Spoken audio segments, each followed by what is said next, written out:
नमस्कार दोस्तों, स्वागत है आपके YouTube channel top trending GK में। दोस्तों इस वीडियो में देखने वाले हैं दिल्ली पुलिस कांस्टेबल एग्जाम जो 17 नवंबर को कंडक्ट हुआ है प्रथम पारी में। इस शिफ्ट में पूछे गए जीके साइंस और करंट अफेयर्स के 50 में से 43 एग्जैक्ट सवाल मिल चुके हैं। तो मैक्सिमम सवाल आपके सामने यहाँ पर एक्स्ट्रा फैक्ट सहित कवर करने वाले हैं। आपका एग्जाम था तो कमेंट सेक्शन में बताना लास्ट में कितने सवाल यहाँ से आपके क्रैक्ट हो पा रहे हैं स्पेशल जीके के। तो यहाँ पर कंटिन्यू करते हैं 17 नवंबर फर्स्ट शिफ्ट। और पीडीएफ फाइल के लिए आपको ऑल शिफ्ट की एक साथ टेलीग्राम चैनल पर मिल जाएगी। इन सभी अभ्यर्थियों का बहुत बहुत धन्यवाद जिन्होंने रियल और ऑथेंटिक सवाल है वो टेलीग्राम पर सेंड किए थे। जैसे ही एग्जाम खत्म होता है टेलीग्राम पर सवाल सेंड करने की लिंक मिल जाती है। ऑल शिफ्ट की पीडीएफ फाइल एक साथ मिलेगी। तो न्यू कैंडिडेट टेलीग्राम से जुड़ना चाहते हैं, लिंक डिस्क्रिप्शन बॉक्स में या फिर डायरेक्टली टेलीग्राम पर सर्च कीजिएगा @trend GK, वहाँ से आप ज्वाइन हो जाएगा। पहला सवाल देखते हैं आपके सामने। कलिंग वर्तमान में किस राज्य में पड़ता है? कलिंग है जो ओडिशा राज्य में। ओडिशा जो पूरा राज्य है वो पहले कलिंग के नाम से जाना जाता था। कलिंग ये जो क्षेत्र है महानदी और गोदावरी नदियों के बीच का पूर्वी तटीय क्षेत्र है। कलिंग वर्तमान में ओडिशा के अतिरिक्त तेलंगाना, उत्तरी पूर्वी आंध्र प्रदेश और मध्य प्रदेश के कुछ हिस्सा है। इन सभी को मिलाकर कलिंग राज्य है वो पहले था। मगध के नंद वंश के संस्थापक जो महापद्म हैं इन्होंने कलिंग पर विजय की थी और अशोक के 13वें शिलालेख में कलिंग युद्ध का वर्णन देखने को मिलता है।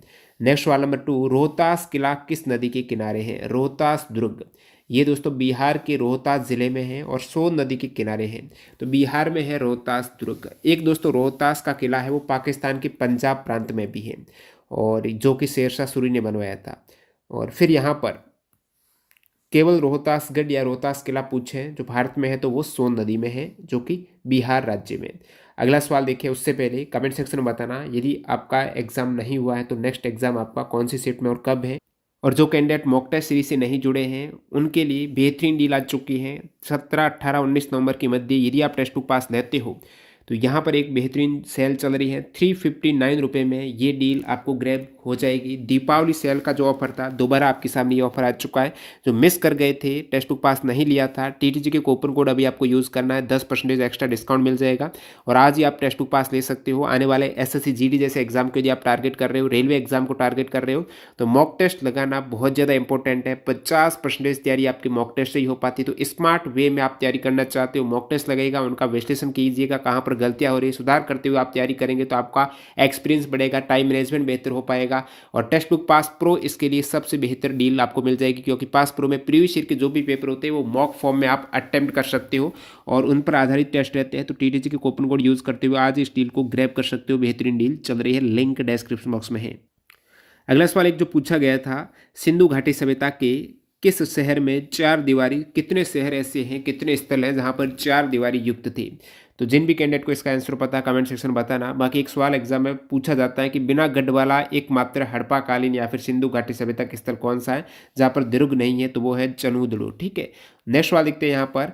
2011 जनगणना के अनुसार कौन से धर्म की जनसंख्या सबसे कम है? ऑप्शन के अकॉर्डिंग आपका जैन धर्म करेक्ट था। जैन से भी कम पारसी धर्म की जनसंख्या है। ठीक है, अब जैन धर्म ऑप्शन के अकॉर्डिंग करेक्ट हो जाएगा। यहाँ पर मैं बात करूँ हिंदुओं की टोटल पॉपुलेशन है वो कितने फीसदी है?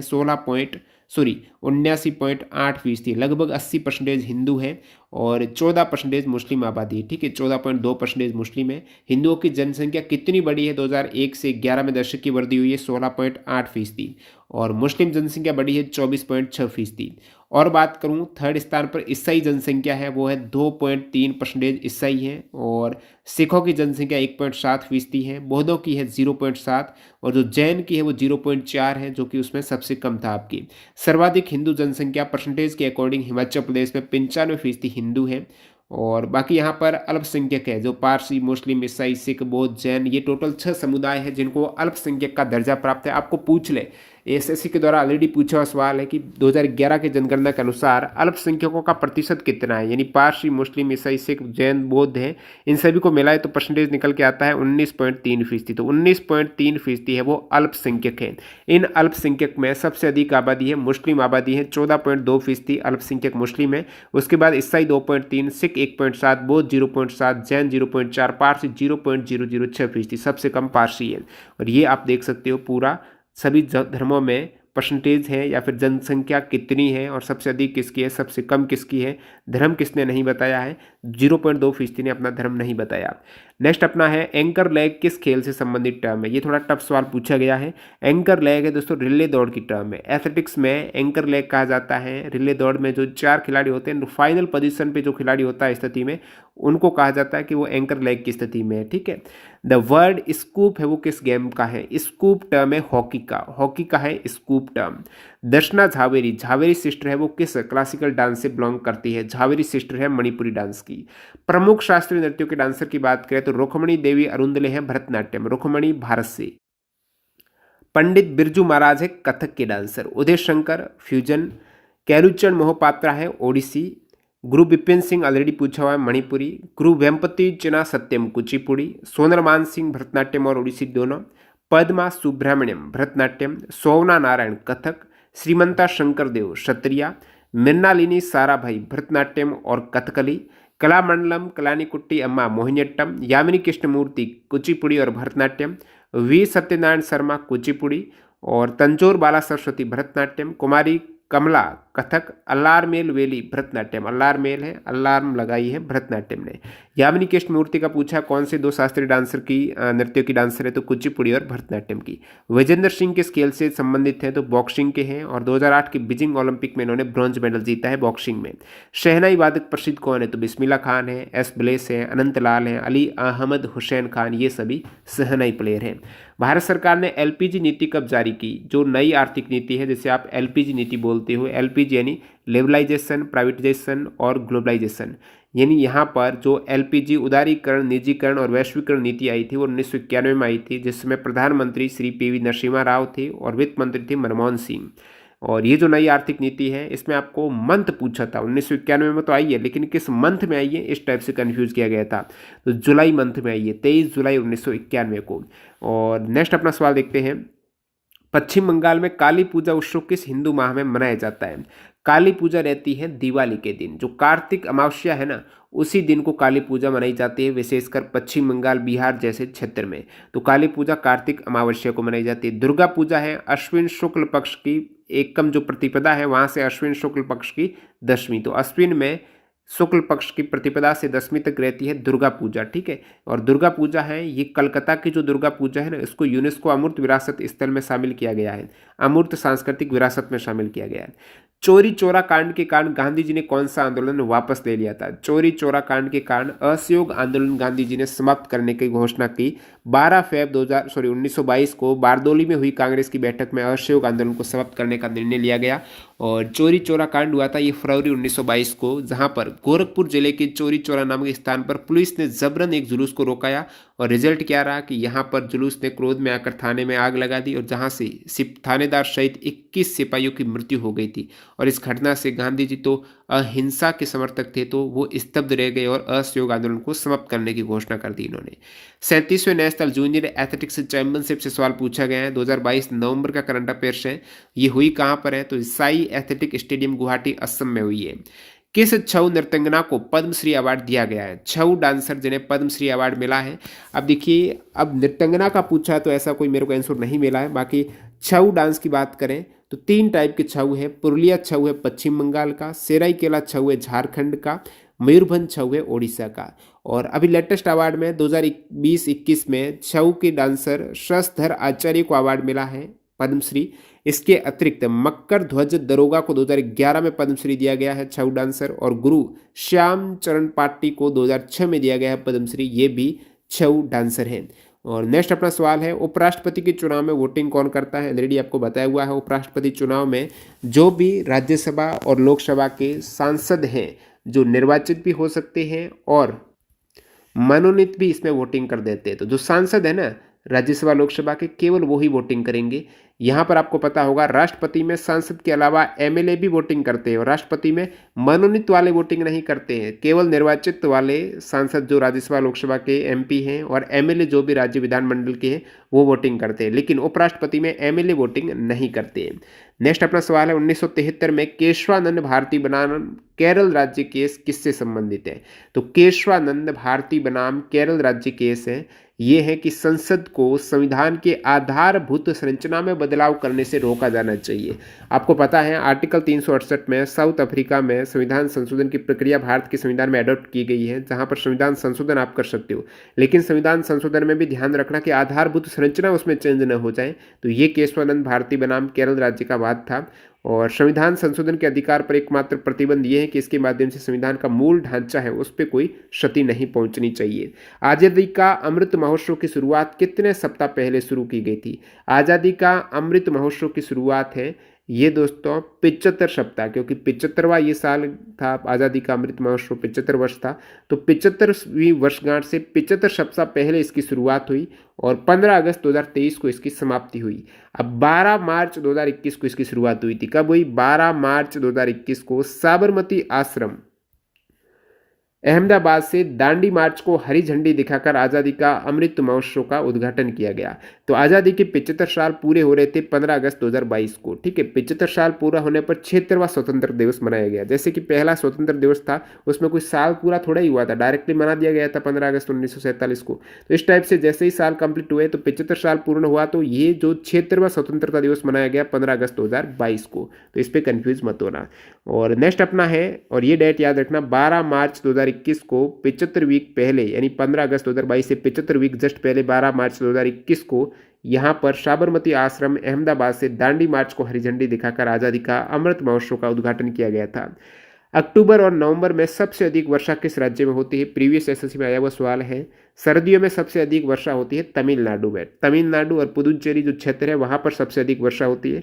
तमिलनाडु को कोरोमंडल तट से घिरा हुआ है, तो कोरोमंडल तट में सर्दियों में सबसे अधिक वर्षा होती है।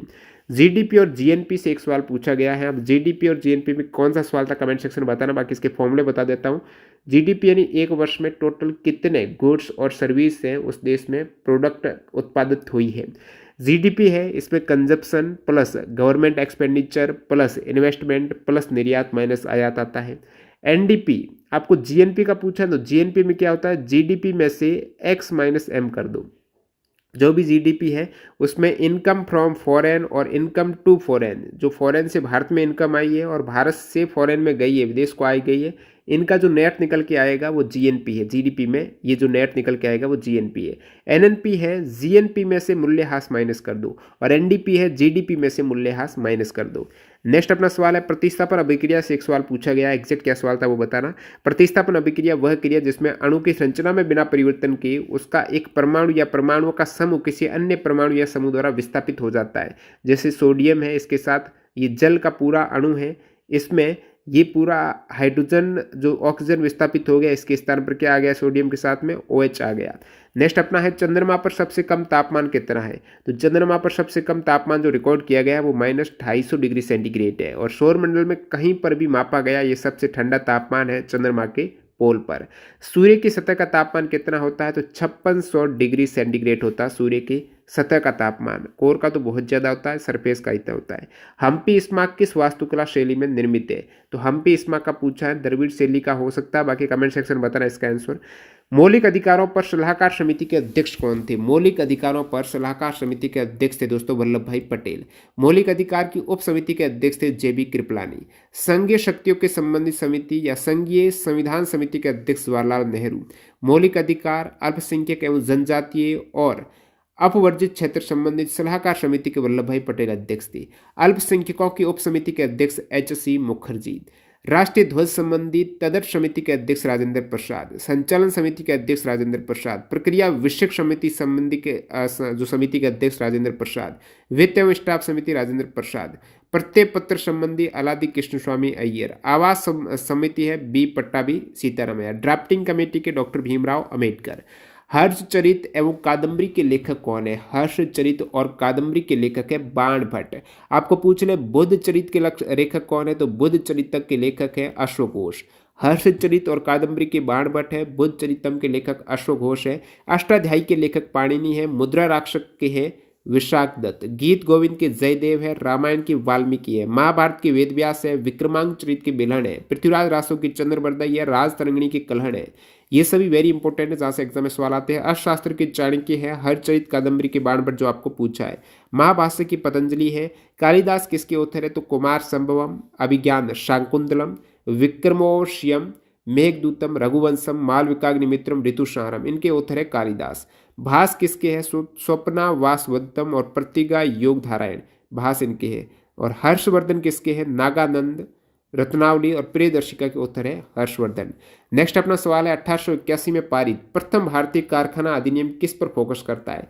फर्स्ट भारतीय कारखाना जो एक्ट है ये दोस्तों मूल रूप से बाल श्रम की समस्या से संबंधित है। बाल श्रम होता है, चाइल्ड लेबर है, उनसे संबंधित है। प्रथम भारतीय कारखाना एक्ट कब आया? प्रथम भारतीय कारखाना एक्ट 1881 1881 में आया। 18 का उल्टा 81, तो 18 वर्ष में है आप चाइल्ड नहीं रहते हो, वैक्स हो जाते हो, लेकिन यहाँ पर उल्टा कर दे तो चाइल्ड 18 से कम हो गया। तो 1881 में आया प्रथम भारतीय कारखाना एक्ट। और इस एक्ट में क्या प्रावधान किया गया? एक तो बाल श्रम की समस्या से संबंधित था, और इस एक्ट में यह निर्धारित किया गया कि 7 साल से कम उम्र के बच्चे को कारखाना में काम नहीं करा सकते। बिलो 7 ईयर्स आप कारखानों में काम नहीं करा सकते हैं। और जो 7 से 12 वर्ष की आयु वाले बच्चे हैं उनसे प्रतिदिन 9 घंटा से ज़्यादा काम नहीं करा सकते। 7 साल से कम तो बिल्कुल नहीं करा सकते, और जो 7 से 12 वर्ष की आयु है ना उनको 9 घंटा से अधिक काम नहीं करा सकते। ठीक है। और पहला जो भारतीय कारखाना एक्ट 1881 में आया वो रिपन के दौरान आया था, और बच्चों को भी यहाँ पर महीने में 4 छुट्टियाँ मिलेगी ऐसा भी इसमें प्रावधान किया गया। दूसरा भारतीय कारखाना एक्ट आया 1891 में, जिसमें सभी श्रमिकों के लिए एक साप्ताहिक अवकाश प्रदान किया गया। और महिला दूसरा कारखाना अधिनियम 1891 में महिलाओं के लिए काम के घंटे 11 घंटे प्रतिदिन निर्धारित किए गए। नेक्स्ट अपना है थेयम किस राज्य का लोक नृत्य है? तो थेयम है दोस्तों केरल का लोक नृत्य। थेयम आपको पूछा है ना, तो केरल के उत्तर मालाबार इलाके का ये लोक नृत्य है। केरल की मालाबार इलाके का है थेयम। तो थेयम है केरल का। 1950 में लघु उद्योग का अधिकतम निवेश कितना था? लघु उद्योग का अधिकतम निवेश 1950 में था 5 लाख रुपए। 5 लाख रुपए से ज्यादा का निवेश में लघु उद्योग वो नहीं रहता। लघु स्तरीय औद्योगिक इकाई थी जिसमें अधिकतम 5 लाख रुपए का निवेश था। वर्तमान में लघु उद्योग के लिए अधिकतम निवेश हो चुका है 1 करोड़। नेक्स्ट अपना सवाल देखते हैं। बाकी आपको बताऊं 1955 में ग्राम और लघु उद्योग समिति करवे समिति का नाम था। ग्राम और लघु उद्योग समिति करवे समिति। ब्रिजभूषण काबरा किस वाद्य यंत्र से संबंधित है? गिटार वादक है ब्रिजभूषण काबरा और बेजू धर्मजन। भारत में हरित क्रांति के समय प्रधानमंत्री, हरित क्रांति की शुरुआत मान ली जाती है 1965 में। तो 1965 में प्रधानमंत्री कौन थे? तो आप कहेंगे लाल बहादुर शास्त्री। अब हरित क्रांति और नेक्स्ट चली थी 1965 से 68 के दरमियान मानी जाती है भारत में हरित क्रांति की शुरुआत। तो इंदिरा गांधी भी प्राइम मिनिस्टर बनी थी तीसरी 1966 में। तो इंदिरा गांधी और लाल बहादुर शास्त्री दोनों हो जाएंगे हरित क्रांति के दरमियान, लेकिन शुरुआत लाल बहादुर शास्त्री आप कहेंगे। आपको पूछ ले हरित क्रांति के समय कौन थे कृषि मंत्री? तो जगजीवन राव हो जाएगा। भारत में हरित क्रांति का नेतृत्व किया था MS स्वामीनाथन ने, बाकी बोरलॉग ने किया था, अमेरिका के कृषि विज्ञानी। नेक्स्ट अपना है 42वें संविधान संशोधन 1976 द्वारा प्रस्तावना में कौन से शब्द ऐड किए गए? प्रस्तावना में 3 शब्द समाजवादी, धर्मनिरपेक्ष और अखंडता को जोड़ा गया, एक बार संशोधन किया गया। विधानसभा अध्यक्ष की नियुक्ति कौन करता? कोई नहीं करता, चुने जाते हैं बहुमत से। विधानसभा के जो अध्यक्ष हैं ना, जितने भी विधानसभा के सदस्य हैं, MLA हैं, उनके द्वारा बहुमत से, साधारण बहुमत होता है और वहां से चुने जाते हैं, निर्वाचित होते हैं विधानसभा अध्यक्ष है। यह आर्टिकल 178 में प्रावधान है, विधानसभा के अध्यक्ष और उपाध्यक्ष है वो चुने जाएंगे। नेक्स्ट अपना है भारतीय संविधान का कौन सा अनुच्छेद संवैधानिक निकाय चुनाव आयोग से संबंधित है? निर्वाचन आयोग या चुनाव आयोग से संबंधित आर्टिकल 324 है। अनुच्छेद 324 में प्रावधान है संसद, राज्य विधानसभा। अब आपको पूछ ले चुनाव आयोग जो भारत का राष्ट्रीय चुनाव आयोग है वो किन का इलेक्शन करवाता है? तो यहाँ पर इलेक्शन की जो जिम्मेदारी है, एक तो संसद के इलेक्शन है MP MLA MP के, और राज्य विधानसभा MLA के इलेक्शन है, और भारत के राष्ट्रपति के इलेक्शन है और उपराष्ट्रपति के इलेक्शन, ये केंद्रीय निर्वाचन आयोग कराएगा। MP MLA राष्ट्रपति उपराष्ट्रपति। वर्तमान में चीफ इलेक्शन कमिश्नर कौन है भारत में? वर्तमान में मुख्य चुनाव आयुक्त है राजीव कुमार। पहले कौन थे? सुकुमार से। तो chief election commissioner of India है राजीव कुमार। और इलेक्शन कमिश्नर, अब चीफ मुख्य के अलावा 2 इलेक्शन कमिश्नर भी होते हैं। तो वर्तमान में अनूप चंद्र पांडे और अरुण गोयल हैं इलेक्शन कमिश्नर ऑफ इंडिया। और मुख्य चुनाव आयुक्त का इनका टेन्योर कितने वर्ष रहता है? 6 वर्ष या फिर 65 वर्ष की आयु, जो भी पहले कंप्लीट हो जाए। आर्थ्रोपोडा वर्ग संबंधित सवाल पूछा है तो आर्थ्रोपोडा है जंतु जगत का सबसे बड़ा संघ। इसमें सममिति पाई जाती है और शरीर खंडयुक्त होता है। इसमें खुला परिसंचरण तंत्र पाया जाता है और रुधिर वाहिकाओं में नहीं बहता है। आर्थ्रोपोडा में देहगुहा रक्त से भरी होती है। इसमें जुड़े हुए पैर पाए जाते हैं। अब आर्थ्रोपोडा जंतु जगत का सबसे बड़ा संघ है। इसके उदाहरण की बात करें तो यहाँ पर पेलीमोन जो झींगा है, तितली, मक्खी, एरेनिया जो मकड़ी हो जाएगी, बिच्छू है जिसे आप पेलेनियस कहते हो, केकड़ा है और पेरीप्लेनिटा है तिलचटा, मस्का जो घरेलू मक्खी है, स्क्लोम्पेंट्रा सतपाद है। ये सभी आर्थ्रोपोडा से उदाहरण है। तो जितने भी ये वर्गीकरण किया गया है क्लासिफिकेशन, इनके उदाहरण एक बार आप देख सकते हो। आर्थ्रोपोडा पोरीफेरा के उदाहरण में साइकॉन, यूप्लेक्टेला, स्पंजिला। स्पंजिला किसका उदाहरण पूछा जाता है तो पोरीफेरा का है। सिलेंट्रेटा में हाइड्रा है, समुद्री एनिमोन, जेलीफिश, सिलेंट्रेटा। एनिलिडा में आपकी केंचुआ। अब एनिलिडा का पूछा जाता है उदाहरण केंचुआ, नेरिस और जोंक है एनिलिडा का। प्लेटी हेल्थ जो हेलमंथीज के उदाहरण में प्लेनेरिया। प्लेनेरिया है प्लेटी हेलमंथीज, लिवर फ्लू के प्लेटी हेलमंथीज और टैपवर्म भी प्लेटी हेलमंथीज। निमेटोडा के उदाहरण है दोस्तों एस्केरिस जो गोल कर्मी है, फाइलेरिया है कर्मी है, पिन कर्मी है और वुचेरेरिया है। ये निमेटोडा का उदाहरण है। वुचेरेरिया भी निमेटोडा। मोलस्का के उदाहरण घोंगा, सीप से काफी बार पूछा है। ऑक्टोपस भी मोलस्का का है, यूनियो भी मोलस्का का है, काइटोन भी मोलस्का का है। इकाइनोडर्मेट के उदाहरण में आपके एस्ट्रिएस यानी तारा मछली, एंटेडोन पंख तारा, इकाइनोस समुद्री अर्चिन और होलोथूरिया समुद्री खीरा, ये इकाइनोडर्मेट है। और प्रोटोकोर्डेटा के उदाहरण में बेलेनाग्लोस, हर्डमेनिया और एम्फियोक्स। आप कहेंगे इतने हार्ड नहीं है दोस्तों, एनसीईआरटी क्लास 9-10 के ही सवाल है ये। साइक्लोस्टोमेटा के उदाहरण में आपको मिल जाएगा पेट्रोमाइचोन और मिक्सिन जो हेग मछली है। मत्स्य संघ में जितनी भी मछलियां हैं ये उदाहरण है। जल जो एम्फीबियन है, जल स्थलचर है, जल और थल दोनों में रहते हैं, उसमें सैलामेंडर है। एम्फीबिया में सैलामेंडर, टॉड, राना ट्रिगना, हाइला ये उदाहरण है। और जो रेप्टाइल है सरीसृप है, जो कछुआ रेप्टाइल है, सांप, छिपकली, मगरमच्छी रेप्टाइल है, टर्टल, कैमलियन, उड़न छिपकली, किंग कोबरा घरेलू छिपकली, ये सभी सरीसृप है। एविज जैसे पक्षी बोलते हैं तो सभी पक्षी एविज है, ठीक है। और स्तनपाई में बिल्ली, मनुष्य, चूहा, व्हेल, चमगादड़। व्हेल क्या है? स्तनपाई है। अब जो पादप जगत वर्गीकरण आप देखेंगे Thallophyta, bryophyta, pteridophyta, angiosperm, gymnosperm, इनके उदाहरण से भी एग्जाम में सवाल आते हैं। थेलोफाइटा है, इसके अंतर्गत यूलोथ्रिक्स है, क्लेडोफोरा है, अल्वा है, स्पायरोगाइरा है, कारा है। ब्रायोफाइट में मॉस, मार्केशिया, रिक्शिया है। टेरिडोफाइट में मार्सिलिनिया, फर्न, हॉस्टेल है। क्रिप्टोगेम में ये तीनों आ जाते हैं, थेलोफाइटा, ब्रायोफाइटा, टेरिडोफाइटा है, इसमें आ जाते हैं क्रिप्टोगेम में। फेनरोगेम में आते हैं जिम्नोस्पर्म, एंजियोस्पर्म। जिम्नोस्पर्म होता है नग्न बीज उत्पन्न करने वाले पौधे, एंजियोस्पर्म होता है फल के अंदर बीज उत्पन्न करने वाले।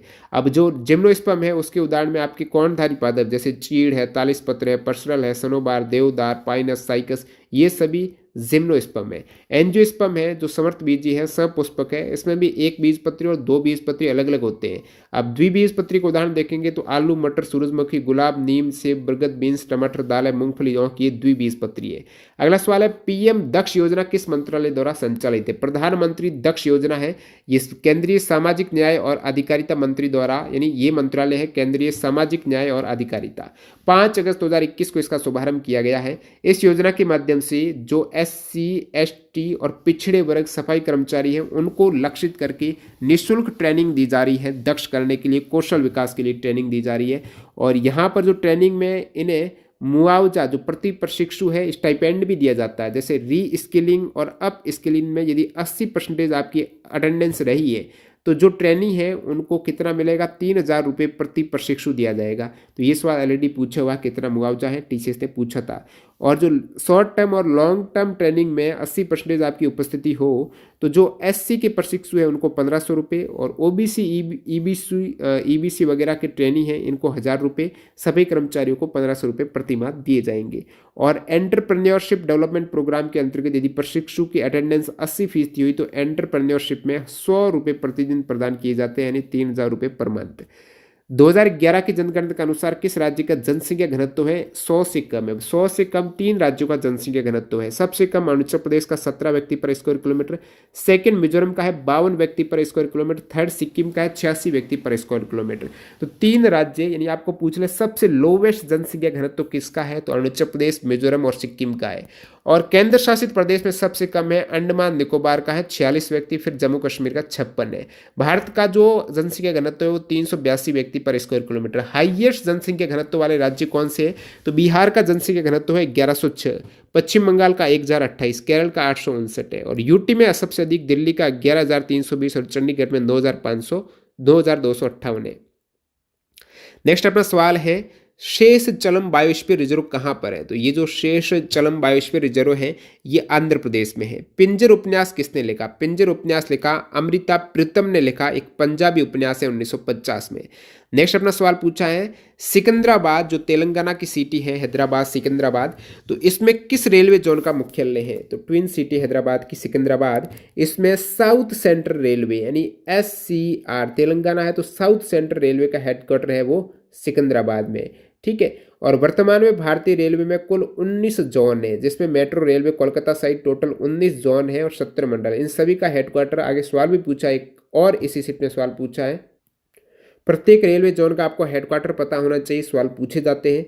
जैसे कि सेंट्रल रेलवे का आगे सवाल पूछा है कि किस सिटी में रेलवे जोन का हेडक्वार्टर नहीं है, तो आप देख लो कौन सी सिटी का हेडक्वार्टर है, कहाँ कौन से रेलवे का है।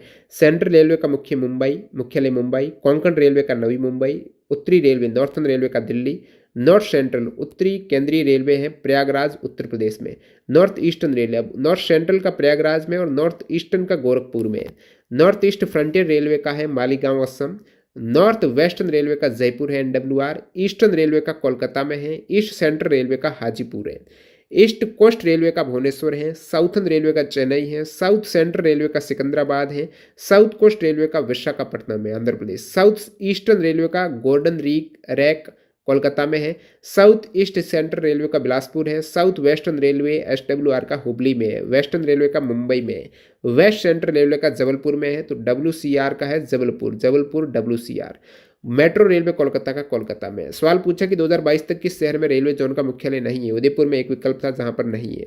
हु स्टार्टेड द तुर्क ए चहलगामी सिस्टम? तो तुर्क ए चहलगामी प्रणाली शुरू की थी इल्तुतमिश ने। चालीसा हो गया तुर्क ए चहलगामी प्रणाली, ये इल्तुतमिश की है। 1857 की क्रांति में नेतृत्व किसने किया? अलग अलग जगह अलग अलग नेतृत्व करता रहे थे, जैसे बिहार के कुंवर सिंह थे। और बात करूं तो 1857 के विद्रोह के दौरान बेगम हजरत महल और उनके सलाहकार बिरजिस कादिर अहमदुल्ला लखनऊ के नेता थे। कानपुर से नाना साहिब और तात्या टोपे थे।